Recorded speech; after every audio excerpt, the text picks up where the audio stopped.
Hey everybody, welcome back to the channel. Here's my 1958 Farmall 240 I've been working on.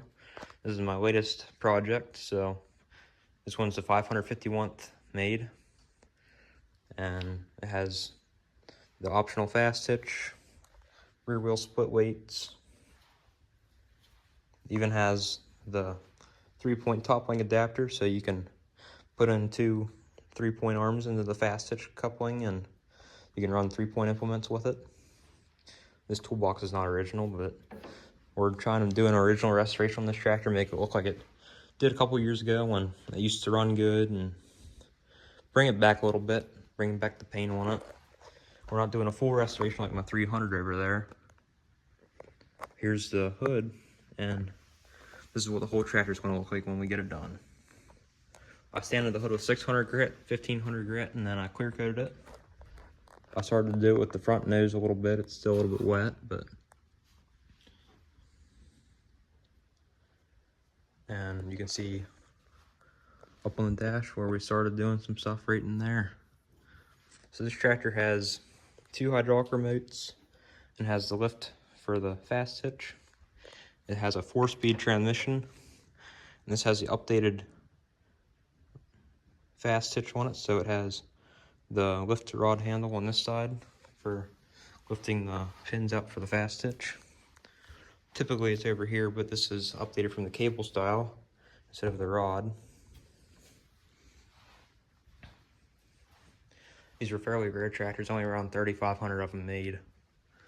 This one has working oil pressure, water temp, amp, and a fuel gauge up here.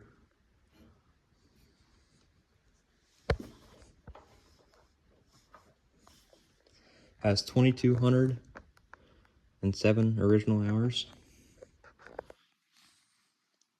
So it's a fairly low, tight tractor. It needs a new manifold because the pipe worn out. The threads are missing, but I rebuilt the carburetor on this tractor. I bought it non-running, so we got a new valve cover gasket, 2 new push rods, and turned out 2 of the valves were stuck, so it was missing. The person I acquired it from over in York Springs had it running about a year ago.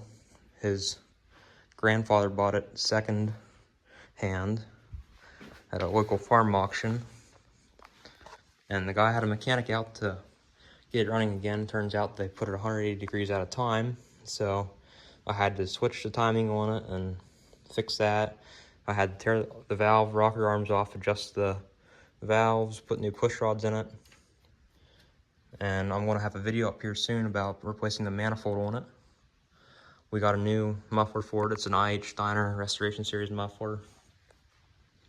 Pretty neat thing about this tractor, it has the original starter on it, but somebody put an M&W reduction unit on it. If anybody's seen something like this, let me know, because I've never seen anything like it. It's pretty rare from what we heard. So what they did, they converted it to 12 volt. We kept the original 6 volt starter, and to maintain the same speed, they put a reduction unit on it, which slows it down. So it cranks it to 6 volt speed, but has 12 volt power. This tractor is not equipped with power steering, but it steers very, very easily. It has the 6 bolt front hubs on it, just stamped pressed wheels. Let's go over the hydraulic system on this thing. So I picked this up and it had no fluid in the hydraulic system, so the fast hitch wouldn't raise up.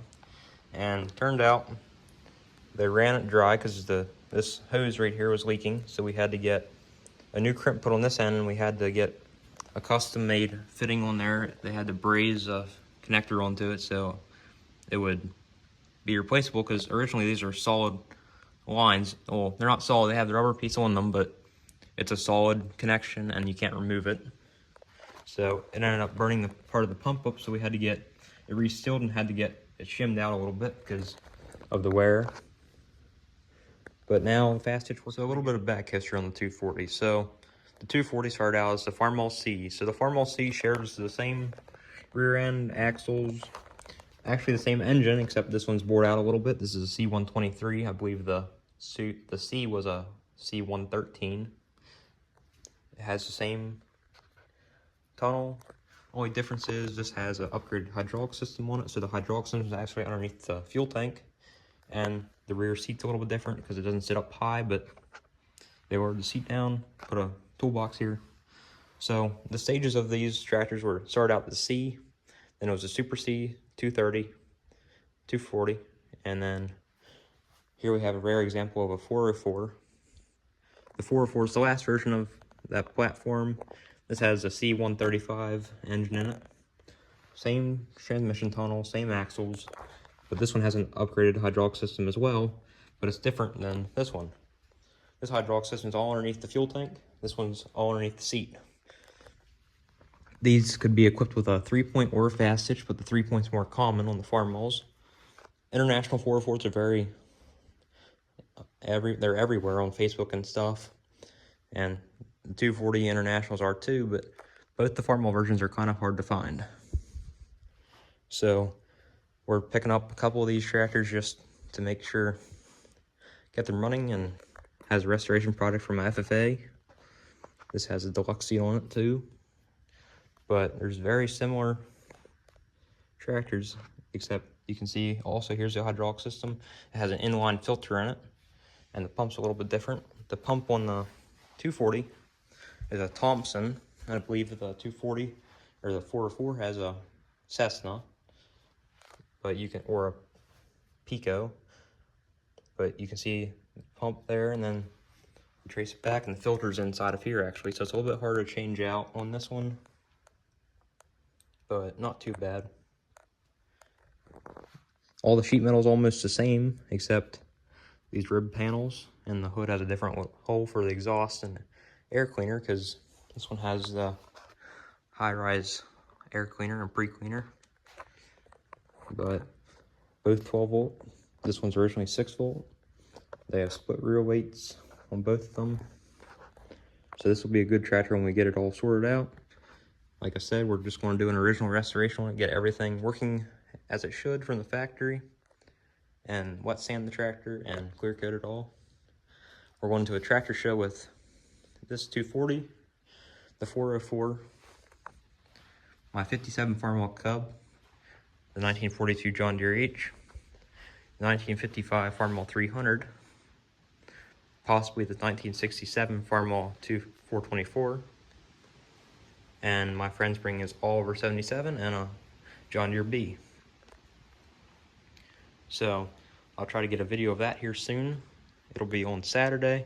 If anybody's near Newburgh, Pennsylvania, it's at the United Methodist Church. They have one each year, second Saturday in July. It's always worth going to. They have a hay press, small tractor show. They have old log cutting demonstrations and just how things were done in the past and how the Amish still do it. They actually bring a McCormick reaper and horses out to cut the wheat down, and then they thresh it with an old threshing machine, and they hook it up to a belt wheel on a tractor. But it'll be a pretty good show. Try to get some videos here soon. Tomorrow, I think I should have a video up for the oil change on this, possibly the 424. I'd like to have a video up for the manifold change on this one, and I might change oil on my Farmall Cub as well. So stay tuned. Have a good one. See ya.